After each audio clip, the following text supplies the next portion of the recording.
Well, hello again. Welcome into 1017 FM and 710 KEEL. Welcome into another edition of Strategies for Living.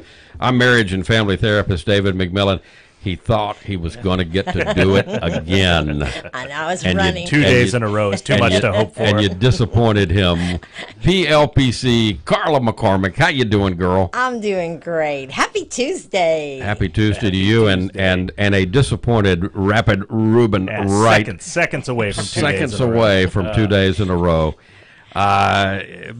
Busy day, huh? Very busy day. I've been out saving the world. Well, that's it's somebody's got to do it. I know, and you know, I'm just here hoping for a miracle today.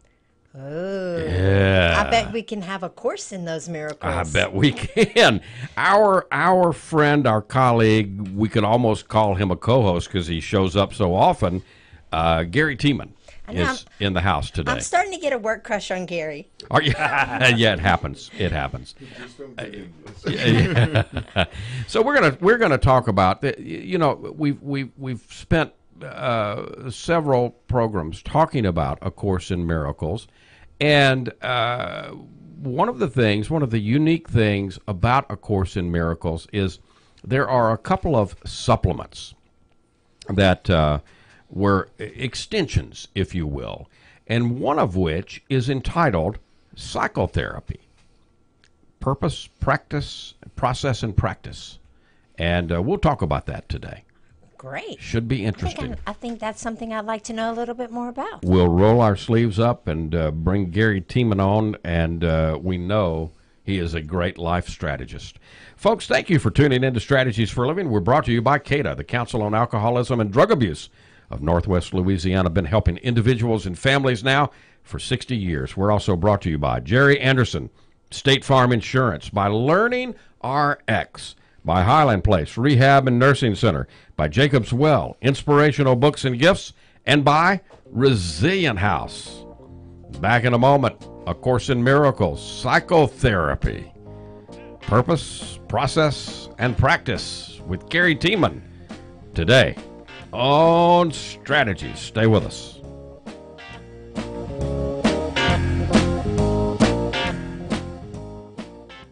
If we're talking addiction prevention,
time, you dress so fine. Welcome back. Welcome back into 101.7 FM, 710 KEEL.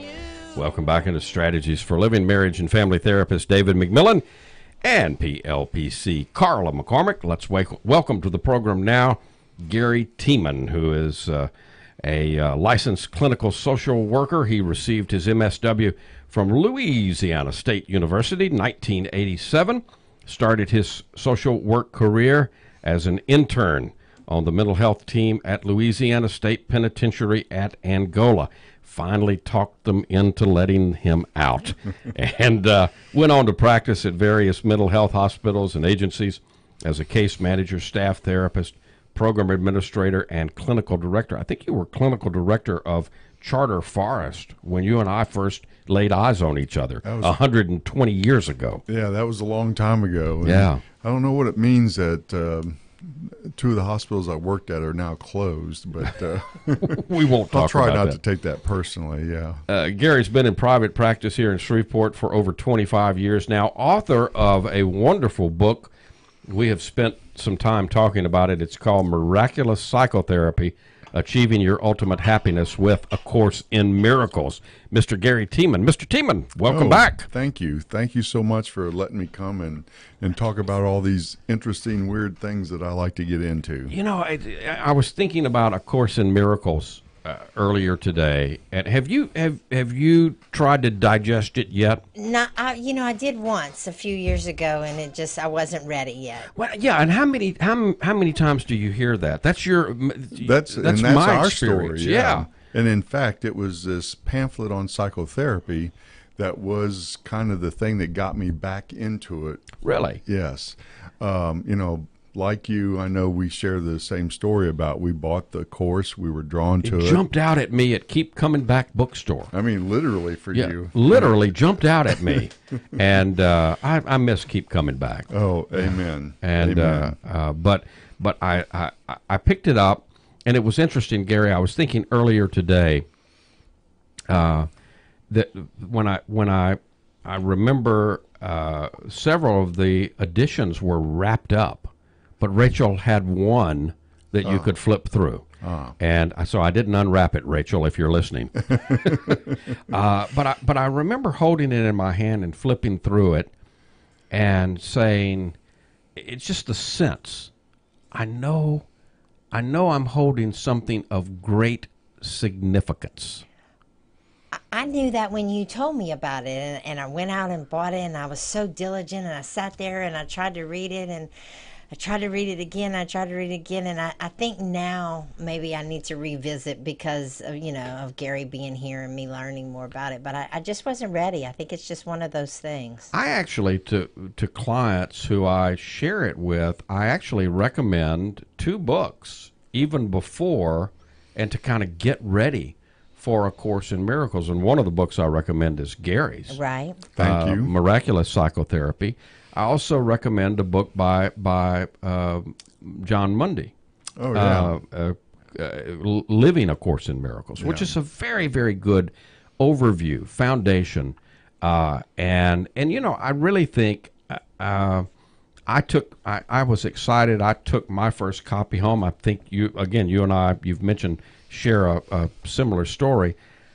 I tried. I did my best, and I knew I was holding something of significance, but I waded through it a little bit, didn't understand all that I was reading, and put it back up on the bookshelf for several years. Exactly my story. And it was a friend of mine in Dallas that it was years later that, she knows I'm a psychotherapist, and she had just come across the pamphlet on psychotherapy and she had an audio version of it and an annotated version of it by someone. I don't even remember who the speaker was, but it was what got me kind of back into it, reading or listening to that and thinking about it. And then it was soon after that, and the same friend in Dallas, came up with something by Gary Renard, Yes. someone we both know and Absolutely. and you've admire. had on this And, show. he's been on many times. Yes. We've hosted in Shreveport a couple of times, and I now like to talk consider you him a back friend. like to talk you back to bringing him back in. Yeah. That might be a possibility. But anyway, and that's when it all kind of got really flowing for me, and I got, some would say obsessed with it. But Well, just to summarize, A Course in Miracles came through two scribes, if you will. that's what they call themselves. Yeah. Yeah. Not authored, but scribed, because the actual author of the course is none other than, Jesus Christ. if you believe what Helen was told, and if she believes it, and many of us do. And you know, I like to point out these were both PhD psychologists at a very prestigious university, Columbia University. Teaching in the medical school. Knowing, apparently should know what the difference between hallucinations are, and that this was not that. Well, it was interesting because when Helen began to receive whatever she got downloaded, it's very interesting, Gary, that, it came after Bill Tetford, Dr. Bill Tetford, and Helen Schuckman were colleagues. They respected each other, but they had somewhat of a conflictual relationship, almost like brother-sister. Oh, very much like brother and sister, and they loved each other dearly, but they could get on each other's nerves very badly. Get to the as point well. where they could pinch each other's heads off, right? And probably attempted that a couple of times. But Helen said, she remembers that she said, there's got to be a better way. Yes. And very shortly after saying that to Dr. Tedford, she received a message asking a question. Do you want to know, something along the line? Do you mean that? Yeah. Yeah. And when, she was somewhat perplexed, but when she answered in the affirmative, then I think the next thing was, okay, take notes. When she went to Dr. Tedford, she was a bit, she was a bit disturbed, as I think any of us would be if we begin to hear Jesus tell us, okay, write this down. And but she respected him enough and trusted him enough to go to him and share with him what she had gotten so far. And he said to her, hold on, let's go with this Let's go with this a bit. Let's see what we've got. Yeah. We'll take this one step at a time. Neither one of them knew how long this would be and how much of a thorough text this ended up being. So actually, A Course in Miracles contains, it's at least, depending on the volume that you get, it's at least 3 volumes in one, at least a textbook, a workbook for students, and a manual for teachers. And we should say that the Course explains we're all students and we're all teachers. Yes. And that's very specific in the pamphlet on psychotherapy as well. And then depending on the text, again, you may or may not have the supplements included in your version of the... we have older versions. We do. But we're going to talk this evening specifically about the pamphlet, which is an extension of the principles of A Course in Miracles on psychotherapy. And perhaps we should begin with just simply the introduction. I think that's a great idea. Want me to just read that first paragraph? Would you? And I, will pay specific attention to the first sentence. The first sentence being, psychotherapy is the only form of therapy there is. And it goes on, since only the mind can be sick, only the mind can be healed. Only the mind is in need of healing. This does not appear to be the case, for the manifestations of this world seem real indeed. Psychotherapy is necessary so that an individual can begin to question their reality. Sometimes he is able to start to open his mind without formal help, but even then it is always some change in his perception of interpersonal relationships that enables him to do so. Sometimes he needs a more structured, extended relationship with a open quote official close quote therapist. Either way, the task is the same. The patient must be helped to change his mind about the, once again, open quote, reality, close quote, of illusions. So that's intriguing. It sets the stage, and there's a lot to unpack Oh, yeah. in that introduction. So, of course, you and I and Carla love that first statement. Psychotherapy is the only form of therapy there is. I don't know, physicians and physical therapists and other folks, biological sciences may not find that they like that first sentence as much as we do. But again, quickly goes on to say, since only the mind can be sick, only the mind can be healed. Yes. And, I think it was synchronistic and I know you shared this with me as well, that we started getting interested in some of the strange phenomena of quantum physics at the same time. Yes. And so there's some crossover here that many people don't know about, but it makes that first sentence, psychotherapy is the only form of therapy there is, a more profound statement than what most people may think. Let's take a break and let's come back and let's start right there. Can we do that? Absolutely. Gary Tiemann, licensed clinical social worker. Gary Tiemann, the author of Miraculous Psychotherapy. We're talking about A Course in Miracles today. We're talking about psychotherapy, purpose, process, and practice from A Course in Miracles. We'll be back. Has old Maggie Heath, baby, and it keeps it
And welcome back into Strategies for Living, 101.7 FM, 710 KEEL.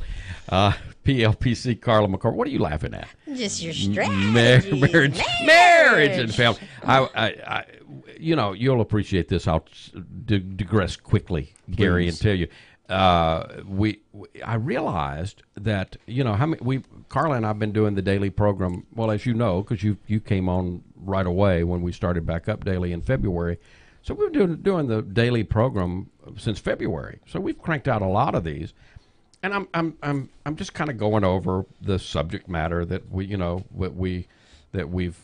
covered, and I realized the other day, here I am, and this is where Carla's deal comes in. I'm marriage and family therapist David McMillan. We had not done a show on marriage. Marriage. Oh. So Thursday, Friday, and last evening, we devoted some programs to marriage. So that's why she's picking on. That's why she's picking on me. And I almost needed you last night for couples counseling between Carla and Ruben. But that's another story. I didn't have my camera angles right. So welcome back, folks, into Strategies for Living. We're talking to Gary Tiemann, who is the author of Miraculous Psychotherapy: Achieving Your Ultimate Happiness with A Course in Miracles. It is a book that I recommend as a great book, a great read in and of itself, but especially also as an intro, a way to understand before you tackle A Course in Miracles. And I hope you will, because it's an important book. It truly is. So we're talking today about one of the supplements of A Course in Miracles, which is entitled Psychotherapy: Purpose, Process, and Practice. And we were saying before break, only the mind can be sick. Since that's the case, only the mind can be healed.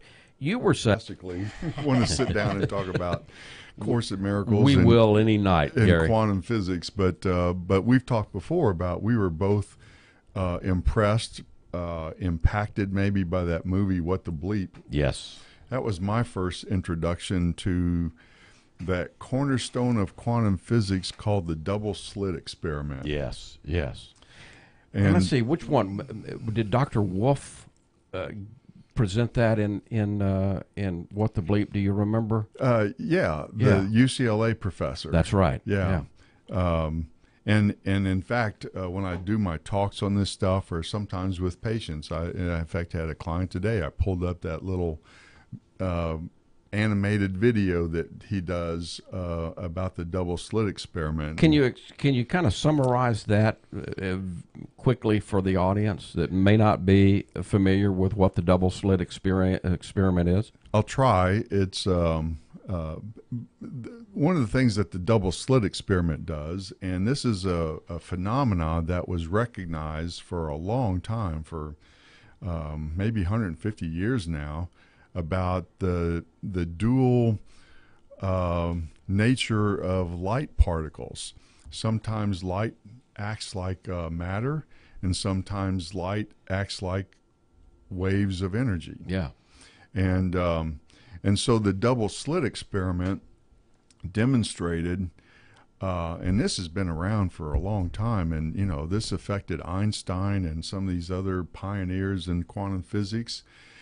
But the basic experiment demonstrated how when you're using this stream of light particles, there are times when it's not being observed where it exists in what we call superposition, and it is an energy wave function, and it's not a particle. But when it is being measured, when it's being observed, then it collapses into matter. It becomes a particle of matter. Right. And it's the straightforward interpretation of the experiment is that it's suggesting that it is the observation that creates the physical experience of matter. And so again, right back into, since only the mind can be sick, only the mind can be healed. This experiment, this simple experiment that every physicist in the world will validate, and it's always been frustrating for me, and it is for others, that as profound as this experiment is, it really isn't investigated in that way. Well, perhaps until now. Well, we're making some headway. You know, Dr. Fred Wolf, you know, that does that animation on Yes. the double slit, he's on board. And I've known some other physicists that have described their frustration about, even though this is fascinating and intriguing and has lots of questions, they spend all of their time, if they're professors, teaching their students how to do the kind of stuff they have to do to go out into industry and get a job. Right. Or if they're in other circumstances, they're involved in industry that's about making money, and it isn't about what does this mean, what does this imply. Right. And so, you know, I brought you all this article that in my July of a couple of months ago of Scientific American, where there is a nice broad discussion of you know, the conflicts and the issues and the weird stuff that's going on with the classical physics, or sometimes called the Newtonian physics, and quantum physics. Quantum physics, you know, gives us all this strange stuff that it doesn't appear to be material unless it's observed. Right. Classical physics almost assumes everything is material, and it does a great job of calculating certain things. And, you know, we've been able to go to the moon with Newtonian physics. Absolutely. And I've come to summarize that, you know, as we learn more and more about quantum physics, it's kind of like going back to my old carpenter days when I was doing construction work as an undergraduate and working my way through college. You know, we used a carpenter's level. You know what a carpenter's level is, or right. On the job we would call a whiskey stick. But you know, you can use a carpenter's level and you can make it work, and it does the job very well. But it also does the job with the assumption that the world is flat. Right. Level implies flat. And you don't even have to challenge the idea that the world is flat in order to use that tool. But the fact is, the world is not flat. Right. Although there's some people arguing that. There right are now. some. Yeah, there's some. You would get some That's pushback. another, that's another show. issue, another story. And so I think of classical physics as being kind of the tool that is so useful, but at the same time, it doesn't really define what the true nature of our experience is. And quantum physics is taking us closer to understanding our true nature of the universe. Okay, wait. So I'm going to interrupt here, guys. So dumb it down for me. So are you saying, Gary, that at some point through experiments and through quantum physics, religion, our belief system, and science will come together, and it won't be, you know, and like the quantum physics is going to prove In fact, you bring up a very good point that I do think that even spirituality and religion and some of these things would work best if they use some of the same principles of science. And, you know, this is why Buddhism sometimes is referred to as more of the science of mind instead of a religion, the data. And then the second part of scientific mind or scientific method is, once you have that data, then you want to use as much logical reasoning, as much discipline in your reasoning about what does this imply? What is this trying to tell us? What can we say with this information? And so with Buddhism, and the Dalai Lama actually wrote a book comparing Buddhism and scientific method. He is a scientist, is he not? And in fact, he's in some circles appreciated as a quantum physicist. Yes. You go to his monastery, physics is part of the curriculum. he got fascinated by this as a young man when he came across this information, and partly because it was validating a lot of what the Buddhists have been teaching for 2,600 years. But getting back to, yeah, I think there is a point where all of these things can come together in the same discipline of reasoning. Now, with the Buddhists, the data set that they work with is everything known in the universe. And so that's what they work with. And then they practice a great deal of discipline in trying to think about and reason out, what does this imply? What is this trying to tell us? So, coming back around to A Course in Miracles and the pamphlet on psychotherapy, once they dive in, they say very simply, the purpose of psychotherapy is to remove the blocks to truth. Yes. And so I think that ties in very elegantly Oh, absolutely. with what you're just now saying. So its aim, psychotherapies, is to aid the patient in abandoning his fixed delusional system and to begin to reconsider the spurious cause and effect relationships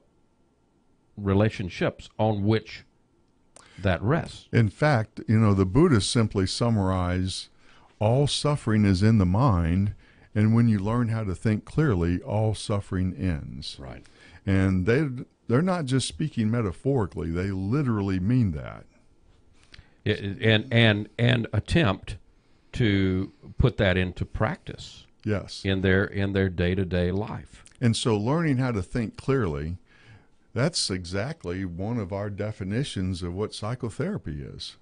The pamphlet goes on to say, no one in this world escapes fear, but everyone can reconsider its causes and learn to evaluate them correctly. Yes. That's profound. That's absolutely, once again, and so many things in the Course, while it may use simple, straightforward language, the meaning underneath it is so profound and not always gets appreciated for everything that it's implying. One of the things that, as therapists, some of us may appreciate, some may not appreciate, when I say that the A Course in Miracles pamphlet on psychotherapy has something to say about the Holy Spirit and the Holy Spirit's presence within psychotherapy. Let's tackle that when we come back. Can we do that? Certainly. Gary Tiemann, licensed clinical social worker, the author of Miraculous Psychotherapy, our life strategist this evening, here on Strategies for a Living. See what condition my condition was in. Yeah, yeah, oh yeah, what condition my condition was in.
Welcome back. Welcome back into 101.7 FM. 710 Keel. Welcome back into Strategies for Living. Marriage and family therapist David McMillan, PLPC, Carla McCormick. There. How you do you like that? Thank you. You're very welcome. much. And Gary Tiemann, licensed clinical social worker, our life strategist this evening, the author of a great little book, Miraculous Psychotherapy. When Gary shows up, we talk about A Course in Miracles and this great little book, Miraculous Psychotherapy, which you can order on Amazon. They've got plenty of copies. You can also visit GaryTiemann.com, and you might even talk him into autographing a copy for you. You never know. One. Yeah. Wait, I have a real quick question before you guys get back on track. What do theologians and people clergy think about A Course in Miracles? That is a very broad question. Ooh. And Good one, though. And I know some that absolutely validate and endorse it, including some that they have to kind of give the company line when they're in the pulpit and with whatever specific religion they're with. But I find often many have broader thinking beyond that once you get them into an intimate conversation with a beer, maybe. Right. And it's interesting because and I don't want to get us too far off the bat, but it kind of relates. Many of the seminaries that Catholic clergy, Methodist clergy, Lutheran clergy attend. I'm not meaning to cut out any denomination, but the major denomination, Episcopal, the seminaries that they attend, the education is rigorous. Yes. But you go ask the average Catholic priest or the average Episcopal priest or the average ordained Methodist minister or Presbyterian minister, how much of what you were taught in seminary are you able to stand up on the pulpit and preach Sunday to Sunday? And I believe what you'll hear is a very low percentage. In fact, as you say that, this article that I brought from Scientific American, there's some similarities between what the physicists, they have their questions and they have their curiosities, but their job requirements have them restricted, and there's also a prejudice. I was going to read you this paragraph that I had marked in this, and this summarizes a great deal of what many physicists are dealing with. And this is a Nobel laureate physicist out of the University of Texas named Weinberg, that he says, fundamentally, I have an ideal of what physical theory should be. It should be something that doesn't refer in any specific way to human beings. It should be something from which everything else, including anything you can say systematically about chemistry or biology or human affairs, can be derived. It shouldn't have human beings at the beginning in the laws of nature, and yet I don't see any way of formulating quantum mechanics without an interpretive postulate that refers to what happens when people choose to measure one thing or another. That there's been this prejudice, if you want to call it that, in most of the scientific community, where they want to believe that science is this detached, objective thing that doesn't have anything really to do with us. Yeah. And as the Course and Buddhism points out, we get cause and effect backwards. Most of science wants to believe or goes along the ideas that we are a product of the physical universe. But the double slit experiment, the Buddhism, Course in Miracles is pointing out, but the universe is actually created by the collective mind and is a projection of the collective mind. Fascinating. And so, he's waving a white flag here, and is as a scientist, and maybe we can start combining religion, spirituality, and science with similar techniques and strategies for studying and understanding it. So, in the pamphlet from A Course in Miracles on psychotherapy, the purpose under the purpose of psychotherapy, it says, one of the things it says is, God has given everyone a teacher whose wisdom and help far exceed whatever contributions an earthly therapist can provide. Yet, there are times and situations in which an earthly patient-therapist relationship becomes the means through which he offers his greater gifts to both. What better purpose could any relationship have than to invite the Holy Spirit to enter into it and give it his own great gift of rejoicing? Yes. And I know both of you in our work as psychotherapists, primarily what we're doing is getting people to learn how to listen to themselves. Yes. And within that, there is this voice, and this voice of the Holy Spirit that you're referring to right now. Yeah. It's in us all if we ever learn how to listen. So what psychotherapy does then is open up the space, hopefully, opens up the space Yes. through which the God, the Holy Spirit, can enter. And It takes a quiet mind to hear sometimes. how hard is it? This is a loaded question. Yeah, this Yeah, is you know the it's coming. question. How hard is it for us, or how easy, depending on how you want to frame the question, is it to attain that quiet mind in 2018, in the 21st century world we live in today? The part of the mind that creates the noise that you and I sometimes summarize as the ego is quite a active, proactive, cunning, baffling, powerful, and seductive thing that never sleeps. Yeah. And so knowing how to kind of keep perspective and step away from that part of our mind to get to that quiet place where the truth can be understood is kind of what our job is. Yeah, and the job of psychotherapy. So psychotherapy then must restore to an awareness the ability for a person to make his own decisions. Yes. And, as we're using psychotherapy in a pamphlet, and the pamphlet is very straightforward about this, you don't need degrees and credentials to be a psychotherapist. It reminds me of that old saying, when the student is ready, the teacher will appear. Yeah. And whether they have credentials or not is completely secondary. So anyone could perform the duties of again, the pamphlet is not downplaying a licensed or Right. trained therapist, but it says that just as in the same way I mentioned earlier, from the course's perspective, we're all students. Yes. We're all teachers. Yes. It's using that same kind of metaphor, if you will. And I know both of you recognize that we learn as much from our patients, our students, as they hopefully learn from us. Absolutely, absolutely. It's the great joy of why we do what we do. That's why it's so addictive.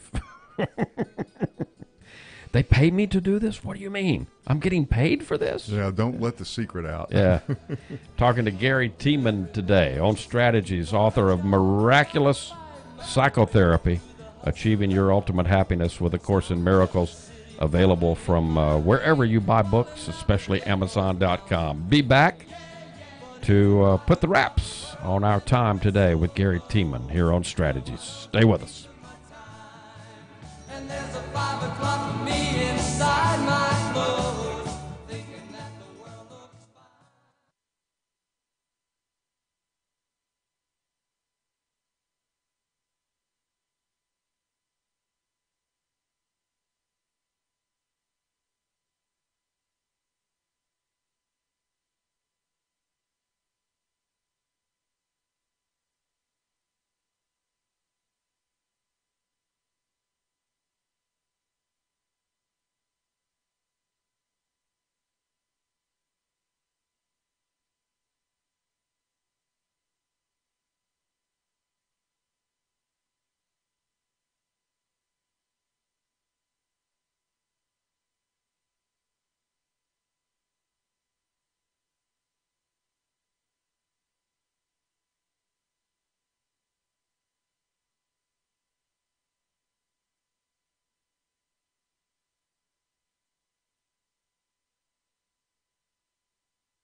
back. Welcome back into Strategies for Living 1017 FM 710 KEEL. Marriage and family therapist David McMillan, PLPC Carla McCormick, along with licensed clinical social worker Gary Tiemann. So what is your complaint down there? It's not a complaint. Oh, yes, it is. You are bitching and moaning again. Stop it. Y'all don't listen to him. What I was saying is I'm just like reading I'm Googling Course in Miracles, and it's talking about Marianne Williamson discussing the show on Oprah in the 80s or 1992, and that within more than, and then 2 million books were sold. And I didn't realize that Marianne Williamson was, a student of Course in Miracles. Yes. In fact, what does it say that even Oprah likes the Course in Miracles? Yeah. Well, Even I guess Oprah. she's kind of new agey, so Yeah. A lot of Eckhart Tolle's stuff is Course in Miracles as well. So I guess the point being is if you guys are interested in any of those authors and you like the way they work, check out A Course in Miracles. So yes. You were saying that as many times as Gary's been on the program, it's like we spend a lot of time each time because there's a long time in between recapping, Right. What is A Course in Miracles and blah, blah. Okay, so let's solve that. Can you come back next Tuesday? I am happy to. Okay, next Tuesday. So Yeah, I'm ready to get to the main course. You want to just I want some meat. You The want main some Course meat. in Miracles. Okay. You want it rare? Well done? What do you want? I want it well done.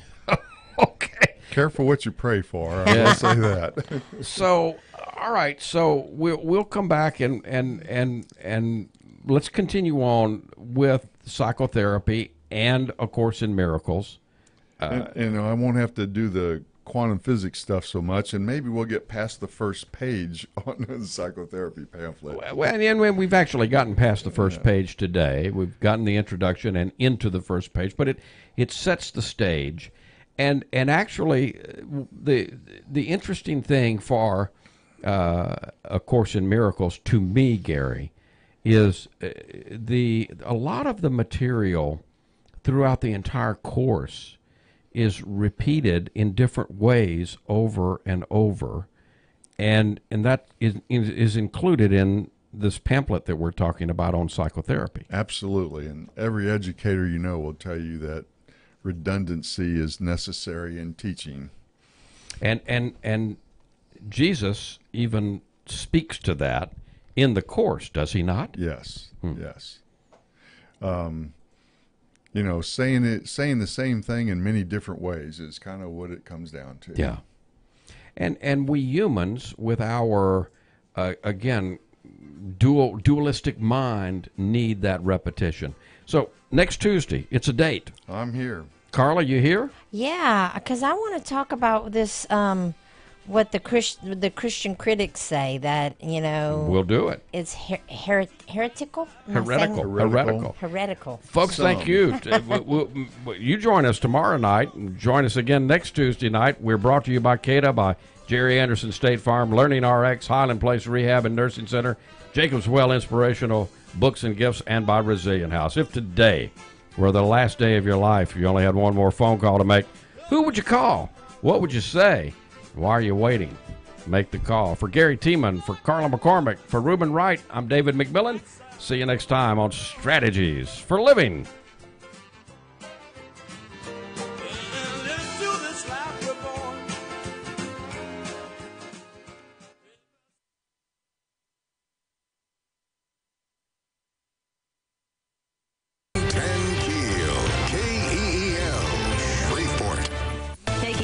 Against Saudi Arabia. I'm Lisa Lacera, Fox News. The U.S. announcing it's revoking visas against Saudi nationals tied